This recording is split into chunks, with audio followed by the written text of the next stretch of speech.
ये कोई कहानी नहीं है, ये कोई स्लोगन या नारा नहीं है, ये सच्चाई है। हमारे पूर्वजों ने पहाड़ को मिट्टी में मिला के उसे खेत बना के वहां धान उगाने का काम किया।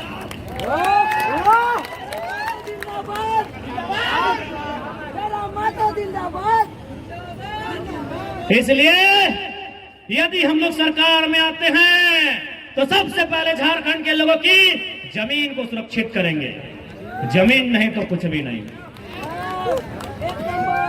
भले आज के दीदी लोग, हाँ ये दीदी लोग भले इंस्टाग्राम वाली दीदी लोग को नहीं मालूम कि जमीन क्या है।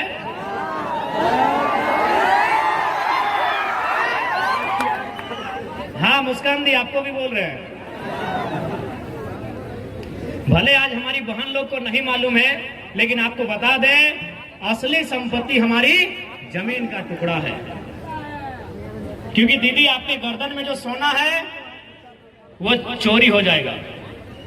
आपके हाथ में जो मोबाइल है आईफोन का 1,20,000 वाला, ये टूट जाएगा, ये खराब हो जाएगा। आप जो ये पोजेरो, फॉर्च्यूनर, विटारा, ब्रेजा, सरेजा गाड़ी में आए हैं, ये भी खराब हो जाएगा।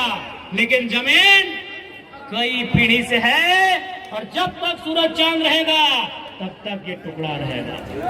इसलिए अगर हम लोग आते हैं तो सबसे पहले झारखंड की जमीनों पर कोई नजर न उठाए। CNT SPT की कानून उनको मजबूत करेंगे, उनको प्रभावशाली बनाएंगे। उसके बाद हम लोग तमाम CO को आदेश देंगे कि आप जनता दरबार लगाइए और जो रसीद में गड़बड़ी है उसको फौरन सुधार कीजिए। जो रसीद में गड़बड़ी है और जितना GM लैंड है उस सारा GM लैंड का दाखिल खारिज रैयत के नाम से करवाया जाएगा। एक भी GM लैंड नहीं रहेगा, एक भी GM लैंड झारखंड में नहीं रहेगा। ये काय का GM लैंड?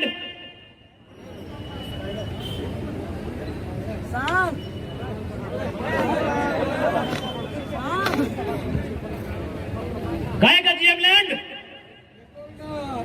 आप भारत माला योजना यहीं आपके रामगढ़ से होकर जाएगा वो सड़क। उत्तर प्रदेश में 22 किलोमीटर, बिहार में 150 किलोमीटर, झारखंड में 150 किलोमीटर, बंगाल में 242 किलोमीटर। GM लैंड सिर्फ झारखंड में मिला है। काहे? यहाँ के नेताओं के नेतृत्व में, इनके दिमाग में आइडिया नहीं, भूसा भरा हुआ है। पता कर लीजिए, भारतमाला प्रोजेक्ट पता कर लीजिए।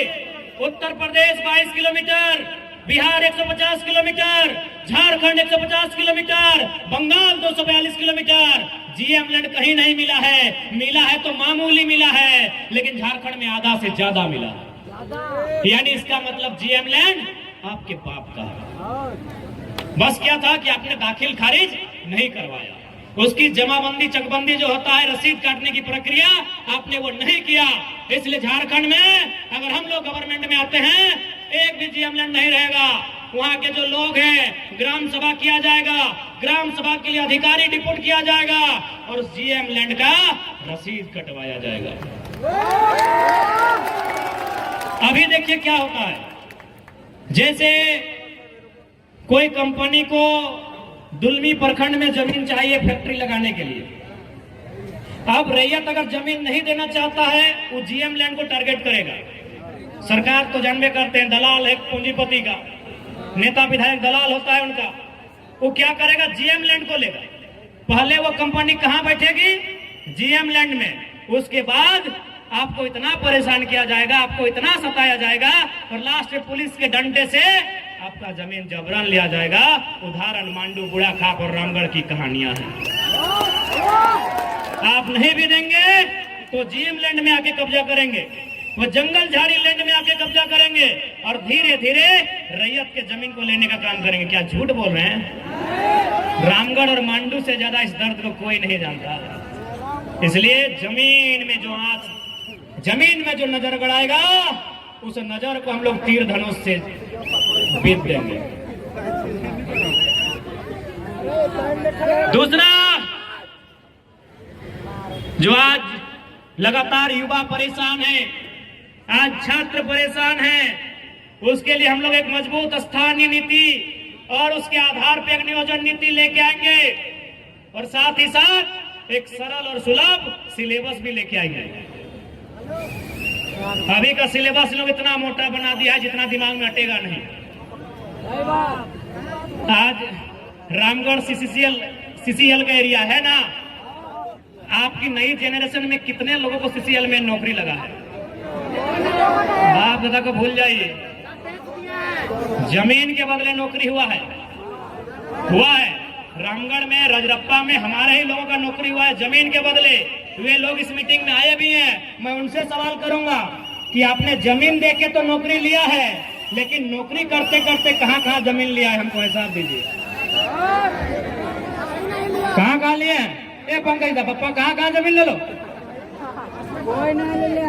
कहां कहां ले लो, हमरा हिसाब दे। आपने जमीन देके तो नौकरी ले लिया 40 साल के लिए, नौकरी करते करते कहां कहां जमीन लिया, हमको हिसाब दीजिए। इसलिए हम लोग सबसे पहले झारखंड की जो जमीनें हैं जिन पर लगातार कंपनी का आतंक मच रहा है, उन जमीनों को सुरक्षित करेंगे। और सबसे जैसे ही गाड़ी में बैठे, हमारा रोकर बीच कोई बातचीत ना। जैसी गाड़ी में बैठ लिए, वो इतना जबर एगो लिफाफा मतलब एगो बहुत बड़ा बंडल लगले हमारे हाथों में फेंक डले। इतना बड़ा था, पीला रंग का कवर था, इतना मोटा था, हमारे हाथ को नहीं मालूम, क्योंकि आज तक जिंदगी में उतना पैसा देखे नहीं और देखना भी नहीं चाहते हैं। लेकिन हाँ, चूंकि हम बचपन से पढ़ाई लिखाई बड़ी ईमानदारी से किए हैं, बैग टांगे हैं, किताब लेके चले हैं, वजन 2 केजी से 2.5 केजी था। यानी जो पैसा हमारे हाथ में रखा गया था उसका वजन 2 केजी से 2.5 केजी था। हमने 2.5 सेकंड का भी लेट नहीं किया और रिटर्न उनको वापस दे दिए और बोले आप जनता के साथ अच्छा कीजिए, हम आपके साथ अच्छा करेंगे। तब हमरा समझ में ले यार कि हम अभी कुछ नहीं है। तब हमरा समझ में ले कि झारखंड लूटल कैसे जा है, कि हम अभी कुछ नहीं है, हमार पार्टी से एगो विधायक नहीं बनल है और हमरा 2 केजी 2.5 केजी के नोट। तो सोच, जे लोग विधायक बनले है, जे सांसद बनले है, ओकरा कैसे अटैची मिलत है? झारखंड की बर्बादी का कारण यही है, झारखंड की बर्बादी का कारण यही है। अब सवाल होता है कि वो लोग चंदा क्यों देते हैं? हम भी सोचे कि आखिर चंदा काहे देता है ना। जैसे कोई फैक्ट्री को लगाना है प्रदूषण मापक यंत्र, उस यंत्र का दाम है मान के चलिए 50 लाख। उस कंपनी को लगाना है प्रदूषण कंट्रोल करने वाला इक्विपमेंट, उसका दाम है 50 लाख। वो विधायक को दे दिया 5 लाख, 45 लाख का मुनाफा है। हमको अभी समझ में आ रहा है कि आखिर इस झारखंड को बर्बाद करने का रास्ता क्या है। ये झारखंड खोखला कहां से हो रहा है? यानी जिस दिन हमारे लीडर दमगर हो जाएंगे ना, इस झारखंड में किसी का नजर नहीं होगा कि गलत तरीके से उठा के देखेगा। और इस बात का विश्वास दिलाते हैं, यदि हम लोग सत्ता में आ गए, अगर हम लोग सत्ता में आ गए, भले हम लोग सरकार में मंत्री काहे ना बने, अगर वो ईमानदार है और अगर वो एक चपरासी भी है तो नमस्कार करेंगे। यदि हम लोग सत्ता में आए और यदि वो ईमानदार है तो हवलदारी काहे नहीं है, वो चपरासी काहे नहीं है, उनको नमस्कार होगा। लेकिन यदि वो बेईमान और भ्रष्टाचारी होगा तो झुमरा के पहाड़ के सबसे ऊपर के गाछ में चढ़ा कर छोड़ देंगे। जैसे वो नीचे आएगा 1 गिलास पानी पिलाएंगे और पानी पीने के बाद पूछेंगे सर कैसा लग रहा है, और उसके बाद बोलेंगे कि अरे चोरा मुहजारा, तुमको आज जैसा लग रहा है ना, हमको भी वैसा ही लगता था जब इनको साइन करने के लिए 4 दिन तुम घुमा दिया था। एकदम छोड़ने वाले नहीं है, ईमानदारी से बोल रहे एकदम नहीं छोड़ेंगे। जो करप्टेड लोग होंगे झुमरा में चढ़ा चढ़ा के, गाछ पर चढ़ा चढ़ा के इनका हिसाब करेंगे, इस बात की गारंटी है। आज अगर यहाँ के नेता चाहे तो एक दिन में सारा कंपनी ठिकाने में आ जाएगा, एक दिन में सारा माफिया पेंट में 1 नंबर कर लेगा। लेकिन ये नेता चाहते नहीं है, ये चाहते नहीं है, इनको हिस्सा चाहिए। वहां पता नहीं इनका ये पेट है कि दामोदर का नदी है, भरता ही नहीं, ये चाहते नहीं है। हम आपको एक अपनी सच्ची घटना बता रहे हैं। हम अपनी बड़ाई नहीं कर रहे हैं, न अपने मुंह मियां मिट्ठू बन रहे हैं। घटना है गिरिडीह लोकसभा के एक ब्लॉक की। एक दिन शाम को उस ब्लॉक में दो अधिकारी चर्चा कर रहे थे कि सर लग तो रहा है कि जयराम महतो जीत जाएगा, बहुत हवा है लड़का का, जीत जाएगा, बहुत भीड़ होता है उसका कार्यक्रम में, चारों तरफ उसी का नाम है सर, हर जुबान में जयराम महतो है। लेकिन बताइए तो क्या उखाड़ लेगा जीत के? ये ऑफिसर का वर्चन था। वो ऑफिसर क्या बोल रहा है कि अगर जयराम महतो जीत भी गया तो दिल्ली जाके क्या उखाड़ लेगा? अरे उसको भाषण देने का भी मौका नहीं मिलेगा, वो निर्दलीय है, उसको मौका भी नहीं मिलेगा। तब दूसरा ऑफिसर बोला कि नहीं सर, आप बात तो सही बोल रहे हैं, हमको भी यही लग रहा है कि दिल्ली जाके क्या उखाड़ेगा नहीं मालूम, लेकिन सर इतना विश्वास है कि जहां से गिरिडीह लोकसभा का सीमा स्टार्ट होता है, जहां से गिरिडीह लोकसभा सीमा स्टार्ट होता है और जहां खत्म होता है सर, वहां अगर कोई गलत करेगा तो पटक पटक के मार देगा वो। सर उसका भाषण सुने है कि नहीं सर? सर स्कॉर्पियो में जब खड़ा होता है ना सर, तो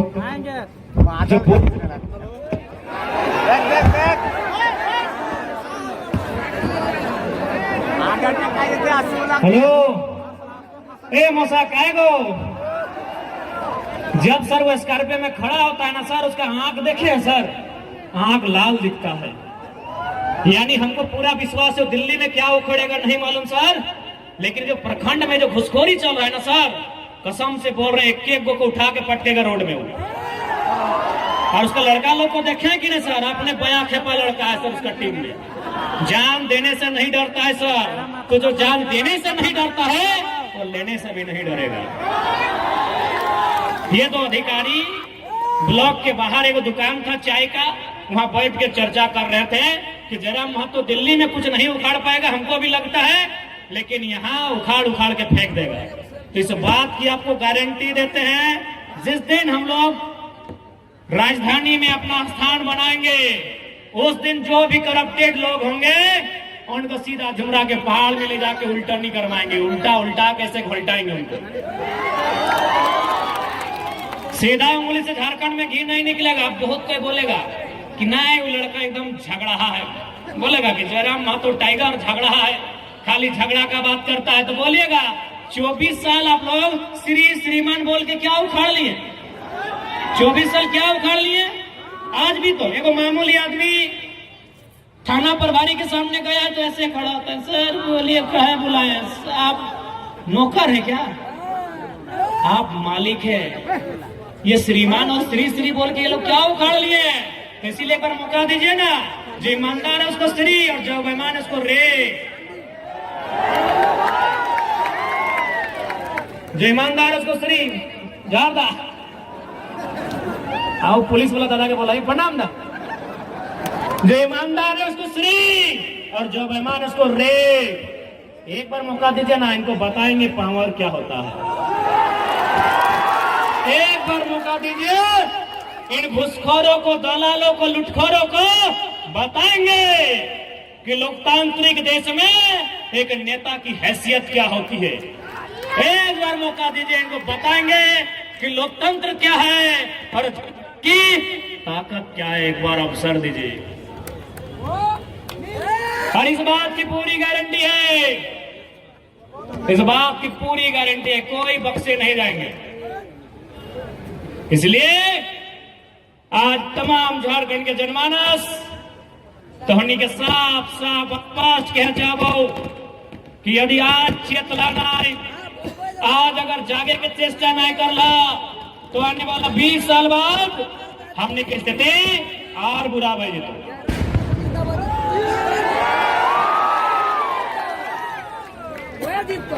अच्छा एक बात बताओ,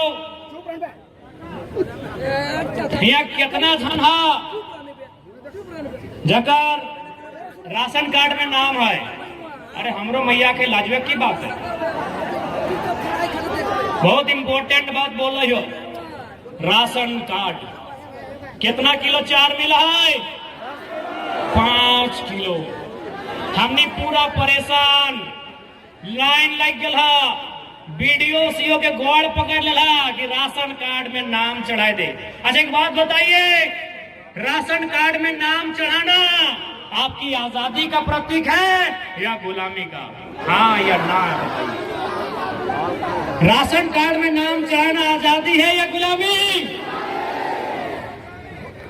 जितना माय मौसी गिला है 20 साल पहले तोहनी याद करा, जितना मैया मोसियन तोहनी हा याद करा 20 साल पहले हमनी के घर कोई मांगे वाला आवा है, मांगे वाला पूजा है ना, कोई पीर फकीर, कोई साधु, कोई गरीब, अगर हमनी घर मांगे आवा है हमनी सुपुआ में